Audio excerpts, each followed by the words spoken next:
Hey everyone, my name is Nikki, and today I want to share with you the love story that God wrote for me and my fiance. And it took only like 3 months for us to get engaged as we started dating. And so, this is something that you do not want to miss. For all y'all ladies out there, for all y'all men out there, I'm still waiting for their time. I want to encourage you that God's timing is always perfect and his ways are mysterious, and that don't give up. God is at work, and let's just dive into me and my fiance's story. Okay, so to give you a context, I was actually a missionary in Japan for 5 years, and then I worked as a secular English teacher for about 5 months. While I was a missionary in Japan, the church that I worked for, it was an evangelical church, a Japanese local church. They got me an apartment where I could use for myself. And, it wasn't a share house. I didn't live with anyone. It was just me alone. I was living alone. And so, I got homesick the fourth month, the fifth month, but by God's grace, as the next months passed, that homesickness kind of just faded away. As the years passed, it was okay. I got to cope up with living alone. I adapted to living by myself. And yeah, it was okay. It was good. But after the 5 years of working as a missionary, and I asked God if I should renew and everything, my contract. And God just really gave me that peace in my heart, and he's saying like, okay, it's okay to, I'm gonna bring you somewhere else. You're gonna have a new ministry and everything. So it wasn't a full-time ministry that I was gonna be working anymore. So I was like, okay. So I didn't renew my contract. It was when I was looking for another job that my friend's family welcomed me. They invited me to their home. They welcomed me to stay for a couple of months while I was looking for my own place, or looking for a job. I actually found a job, a teaching position at a secular company.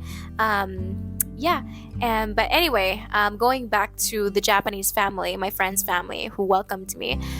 When I started living with them, that's when I realized that, oh my goodness, living alone was actually really lonely, and I didn't realize it until I stayed with them. So, of course, a couple of years back, I had already started praying for my future husband, but it wasn't until I started living with the Japanese family, my friend's family, that I super got serious about praying for my future husband. Like, I was serious about it, y'all, because I was like, oh my goodness, I don't want to live alone anymore. I want to be, I want to have my own family. I want to get married. And I know deep inside me that God created me as a woman to be a wife for someone who loves God. I wanted to be a supportive, loving, submissive wife to a godly man, and that's just my heart's desire. And so while I was living with that Japanese family, I was just super serious about praying for that already. Like, I wrote it down in my journal. I would be on my knees. I would be praying to God. God, I want to get married. Please lead me to my husband. At that time, it was actually already in the time of pandemic that all these events happened. And so it was hard to meet with people. Like, I knew people from church. I knew men from church. And number one, probably they weren't my type. I don't know. Number two, my church in Tokyo was really small. Anyway, sorry if you're watching this, guys. Okay, but number two, it was during the pandemic, as I mentioned, and there weren't a lot of opportunities to meet with men from other churches. Like, it was all online.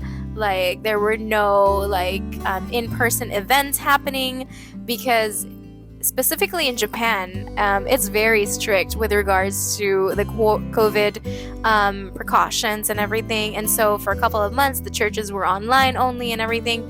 And I was always stuck in my room or in the house, because people just want to be careful. So yeah, it was hard to meet people. And so while I was working, by God's grace, I got this teaching position. But yeah, it was hard to meet people. I prayed about it. I still kept praying to God. I'm like, God, I really want to get married. I don't want to push your hand, but I want to let you know that I am wanting to get married. So if it is your will, please lead me to someone already. Please lead me to that godly man.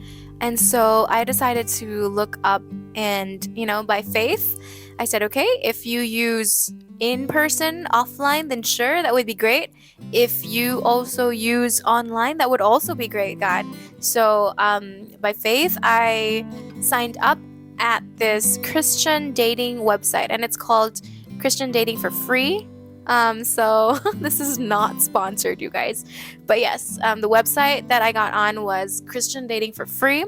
And I saw a couple of people, Christians, that were around me in Japan, like near, like in Saitama or in Tokyo, where, just not too far from where I live. So I saw that some people signed up, but like when I, looked into their profiles, I didn't really feel that they genuinely loved Christ the way that I did. Like, I didn't want to just date people for the sake of dating. And I'm not saying that, hey, this is first glance, I'm going to judge you, I'm not going to date you and everything. But just how they talk about their relationship with Christ, I didn't really find that meat that I'm looking for. It was kind of like, it kind of felt very superficial or surface. I wanted to date someone who was like deep and in love with Christ. Didn't have to be a missionary, didn't have to be a pastor, but definitely needed to be someone who has a genuine relationship with Christ. And so, of course, I replied to some of the messages from men who sent me messages. And I did, but throughout our conversations, I still didn't feel like that this person really knows Christ.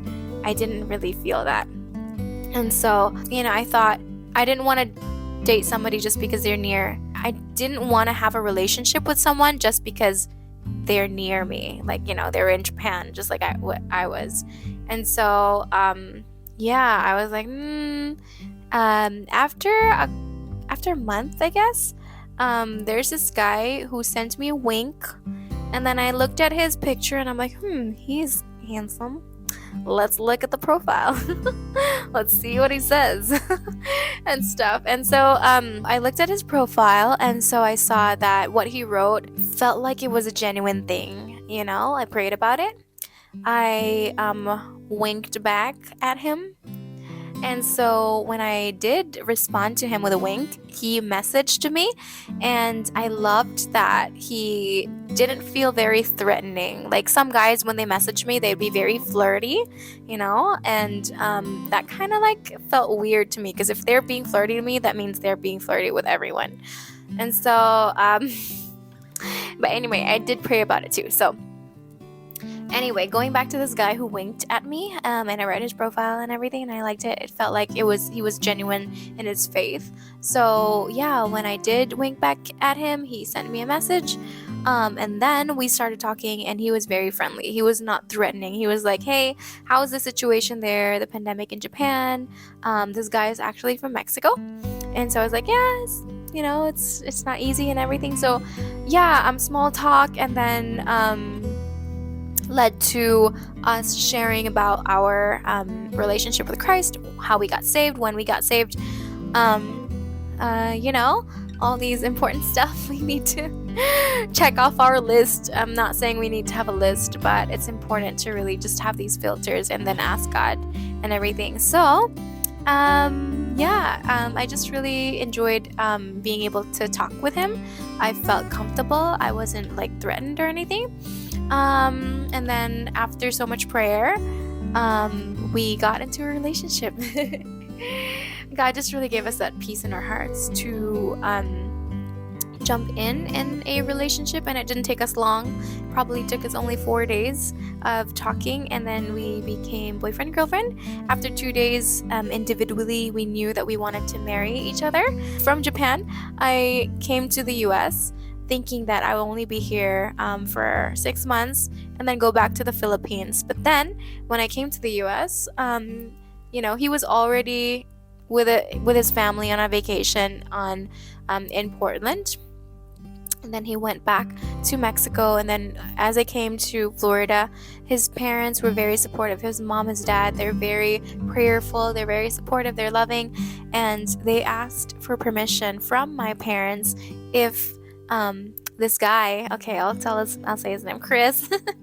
So if Chris can visit me in Tampa, Florida.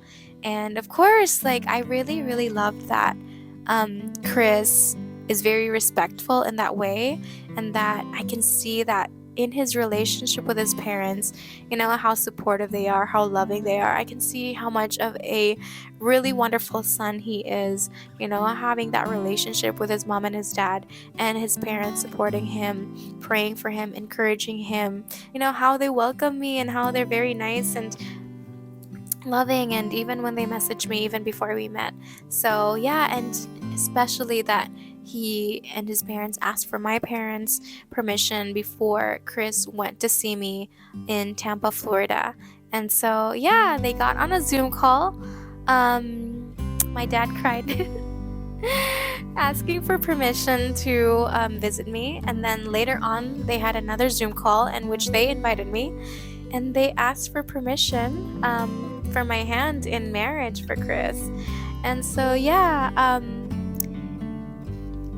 I don't know how to explain it, but God just really gave us that peace and saying like, hey, this is the person that I have for you.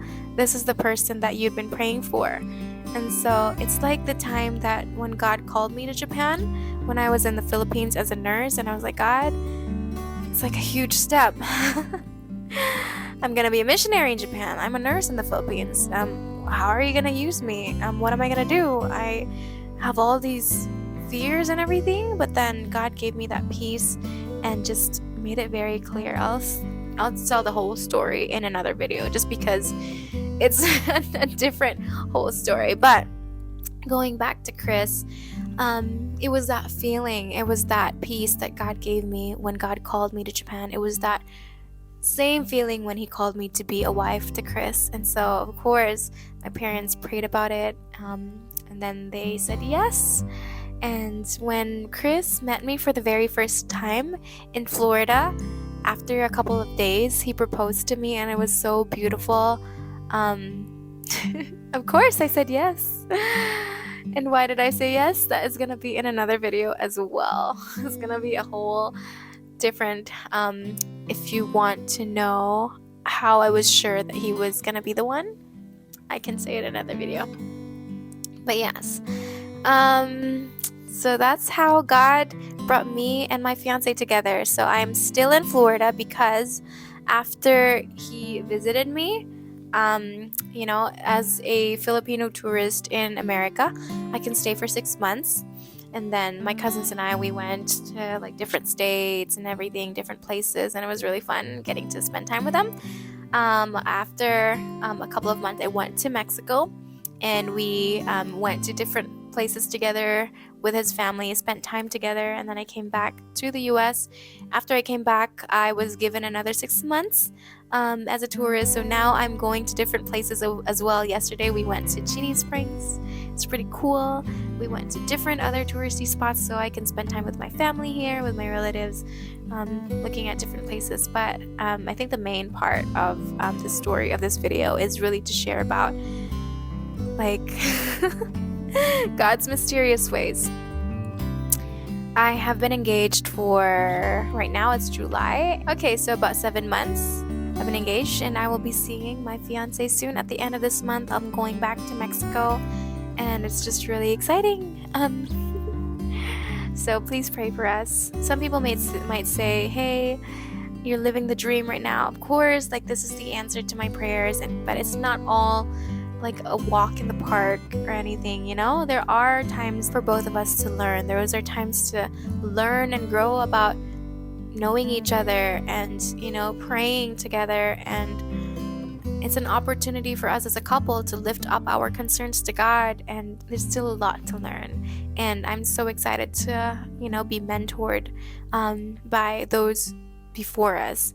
And so I thank God for our parents, for my mom and dad, always giving us advice and love and prayers and encouragement, as well as Chris's mom and dad giving us advice, love, prayers, and even gifting us so much about for after for the wedding and for after the wedding, for me and Chris to be able to start having a foundation for our marriage, where we can live and everything. So I praise God, these things have been provided for already. And so